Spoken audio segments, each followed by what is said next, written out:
Hello guys, welcome to our YouTube channel. आज या व्हिडिओमध्ये मी एक इंट्राडे ट्रेड घेतलेला तो एक्सप्लेन करणार आहे आणि त्यामध्ये मी ऑप्शन बाईंग केली की सेलिंग केली, कुठल्या पॉईंटला मी एंट्री घेतली, कुठली स्ट्राईक प्राइस मी चूज केली, माझ्याकडे कॉल होता की पुट होता, या सगळ्या गोष्टी आणि माझा स्टॉप लॉस कुठे होता आणि माझं टार्गेट काय होतं, या सगळ्या गोष्टी मी इन डिटेल या व्हिडिओमध्ये एक्सप्लेन केलेल्या आहेत. तर पूर्ण व्हिडिओ पहा, तुम्हाला या व्हिडिओमधून नक्कीच काहीतरी शिकायला मिळेल. तर आज बँक निफ्टीमध्ये एक मोठी गॅप अप ओपनिंग झाली. अराउंड 400 पॉईंट्सचा गॅपअप आज बँक निफ्टीमध्ये होता. तर माझ्या डोक्यात पहिल्यापासून हेच होतं की आज मी गॅप फिलिंग स्ट्रॅटेजी यूज करणार, म्हणजे गॅप फिल करण्यासाठी जेव्हा बँक निफ्टी वापस येईल तेव्हा मी बँक निफ्टी शॉर्ट करणार.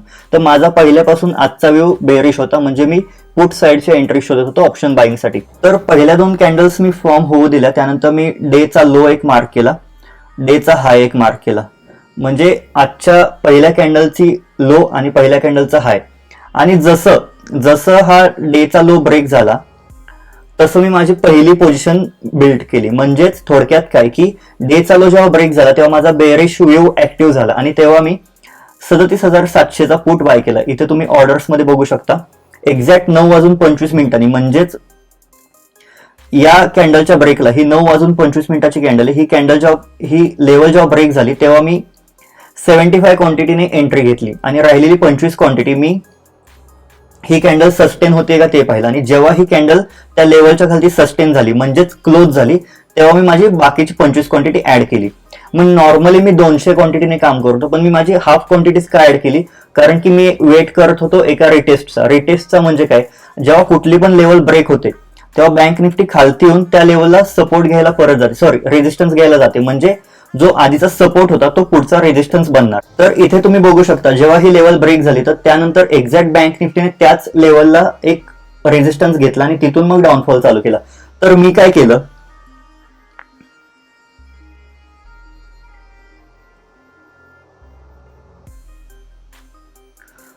जेव्हा रिटेस्ट घेण्यासाठी बँक निफ्टी 9:30 त्या लेवलला आली तर तेव्हा मी अजून 100 क्वांटिटी ऍड केली. इथे तुम्ही बघू शकता 9:29 मी अजून 100 क्वांटिटी ऍड केली. म्हणजे थोडक्यात काय, मी एक साथ पोझिशन न बनवता 3 पार्ट्स मध्ये पोझिशन बनवली. मग याचा फायदा काय होतो, जर अचानक रिव्हर्सल आला असता तर मी 100 क्वांटिटी माझी घेतलीच नसती, मी तसंच राहिलेल्या 100 क्वांटिटीनेच काम केलं असतं. तर इथे मी टोटल 200 क्वांटिटी बिल्ड केली आणि माझा ऍव्हरेज व्हॅल्यू होती 395. तर आता पोझिशन तर बिल्ड झाली, मग आपला स्टॉप लॉस कुठे होता, तर आपला स्टॉप लॉस होता इथे या डेच्या हायच्या वरती. मी इथे लाल कलरची लाईन करतो ज्याने तुम्हाला समजायला सोपं जाईल की माझा स्टॉप लॉस कुठे होता. इथे माझा स्टॉप लॉस होता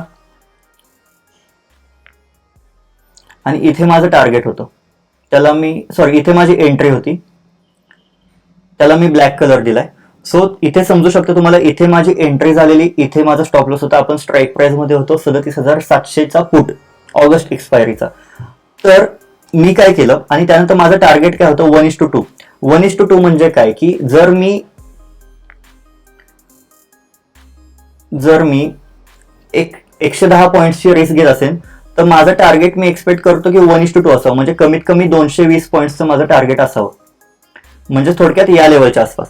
तर मी काय केलं, जो कालच्या डेचा हाय होता तिथपर्यंत मी पहिलं टार्गेट ठेवायचा प्लॅन केला. थोडक्यात इथे तुम्हाला दिसू शकतं एक्झॅक्ट माझा प्लॅन काय होता तो दिसेल तुम्हाला. इथे आपली एंट्री होती, इथे आपला स्टॉप लॉस होता आणि हे आपलं टार्गेट होतं. मग टार्गेट मी कसं डिसाईड केलं, जो कालच्या डेचा हाय होता तो हाय, म्हणजेच कालच्या दिवशी मॅक्झिमम प्राइस कुठपर्यंत आलेली ती प्राइस. मग त्यानंतर आपण काय केलं,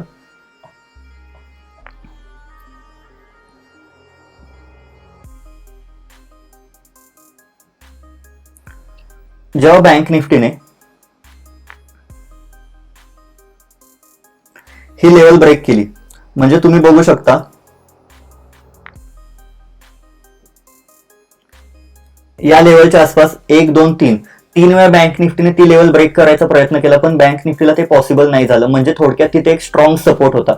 मग जसा हा सपोर्ट ब्रेक झाला, जशी ही कॅन्डल आहे, तसा मी माझा स्टॉप लॉस थोडासा खालती आणून ठेवला, म्हणजे थोडासा मी स्टॉप लॉस माझा शिफ्ट केला खालती. तर माझा प्लॅन काय होता की जसं जसं मार्केट माझ्या बाजूने जाईल तसं तसं मी माझा स्टॉप लॉस कमी कमी करत आणेल. त्याने काय होईल की मला लॉस माझा मिनिमाइज होईल आणि प्रॉफिट माझं ओपन टार्गेट राहील. ओपन टार्गेट म्हणजे मॅक्झिमम प्रॉफिट, छोटासा स्टॉप लॉस. मग इथे पण तुम्ही बघू शकता, कधी पण कुठली स्क्रिप्ट म्हणजे कधी पण कुठलाही स्टॉक किंवा कुठली इंडेक्स पडताना अशी डायरेक्ट पडत नाही, ती पडताना एक अशा फॉर्मॅटमध्ये पडते. प्रत्येक मोठ्या फॉलला एक छोटासा पुलबॅक येत राहतो. मग अशा वेळी आपण काय करायचं असतं, अशा प्रत्येक पुलबॅकला आपण आपला स्टॉप लॉस खालती खालती शिफ्ट करायचा असतो. मग इथे तुम्ही बघू शकता, हा फर्स्ट पुलबॅक, हा सेकंड पुलबॅक, हा थर्ड पुलबॅक. तर थोडक्यात काय की प्रत्येक एका 100 पॉईंट्सच्या किंवा 50-60 पॉईंट्सच्या मूव्ह नंतर एक छोटासा पुलबॅक येत होता. मग जेव्हा हा पुलबॅक आला, हा वाला, तेव्हा मी काय केलं, माझा स्टॉप लॉस मी डायरेक्ट या सपोर्टच्या वरती आणून ठेवला, या लेवलच्या वरती आणून ठेवला. म्हणजे जास्तीत जास्त काय होईल, माझा जरी स्टॉप लॉस हिट झाला तरी मी लॉस मध्ये नाहीये, माझा स्टॉप लॉस हिट झाला तरी मी प्रॉफिट घेऊनच बाहेर पडणार. आणि या अराउंड एक बरेच लोक काय करतात की एखादी ग्रीन कॅन्डल आली की घाबरून बाहेर येतात, परत थोडा वेळ थांबतात, एंट्री घेतली, एक ग्रीन कॅन्डल आली की घाबरून बाहेर येतात. असं नसतं, तुम्हाला तुमचे विनिंग ट्रेड्स होल्ड करायचे असतात. आणि तुम्ही लॉस वाले ट्रेड्स जसे होल्ड करता त्याहीपेक्षा जास्त तुम्हाला तुमचे विनिंग ट्रेड्स होल्ड करता आले पाहिजे. मग या 2 पुलबॅक्स नंतर एक फास्ट डाऊन मूव्ह आला आणि त्यानंतर एक छोटासा पुलबॅक आला. मग या पोझिशनला मी काय केलं, माझं टार्गेट तर इथेच होतं, ठीक आहे, माझं टार्गेट होतं हे. मग मला वाटत होतं की अजून बँक निफ्टी पडेल, सो मला एवढ्यात एक्झिट करायचा नव्हता ट्रेड. मग मी काय केलं, माझा जो स्टॉप लॉस होता तो मी या पुलबॅकच्या वरती आणून ठेवला. म्हणजे अप्रॉक्सिमेट या आसपासचं प्रॉफिट आपण बुक करूच करू. आणि ही जी ऑर्डर होती माझ्या टार्गेटची ती मी कॅन्सल करून टाकली. म्हणजे मिनिमम मी अराउंड एक 30,000 किंवा 25,000 तर मी आज बुक करणारच होतो. मग त्यानंतर एक सडन कालच्या डेचा हाय ब्रेक झाला, सडन डाऊन मूव्ह आला. मग या डाऊन मूव्ह मध्ये मी काय केलं, मी माझा स्टॉप लॉस प्रत्येक कॅन्डलच्या लोला शिफ्ट करत होतो. आणि जेव्हा माझा स्टॉप लॉस इथे होता तेव्हा मी ऑलमोस्ट 1:2 पेक्षा जास्त प्रॉफिट बुक केलेलं. म्हणजे की अराउंड इथे तुम्ही बघू शकता, आज आपला 40,000 रुपयाचा प्रॉफिट झालाय आणि फक्त 200 क्वांटिटी आपण यूज केली, फक्त 200 क्वांटिटी. तर मी काय केलेलं, 595 ला, म्हणजे हा ऑप्शन्सचा चार्ट आहे,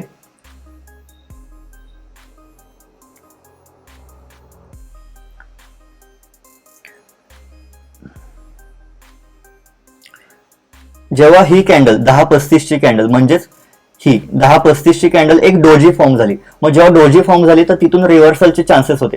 सो मी काय केलं, माझा स्टॉप लॉस मी 595 ला, म्हणजे अराउंड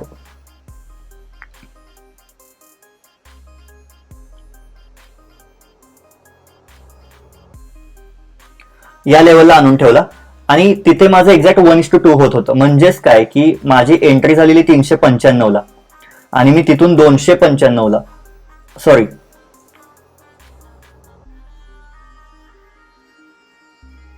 395 ला एंट्री झालेली माझी, आणि तिथून मी एक्झॅक्ट 200 पॉईंट्सचा मूव्ह कॅप्चर केला, आणि तो पण ट्रेलिंग स्टॉप लॉसने. जर तिथून अजून बँक निफ्टी जर पडत आली असती तर मला अजूनही प्रॉफिट झालं असतं, पण त्याहीपेक्षा महत्वाचं आहे आपलं प्रॉफिट सेव्ह करणं.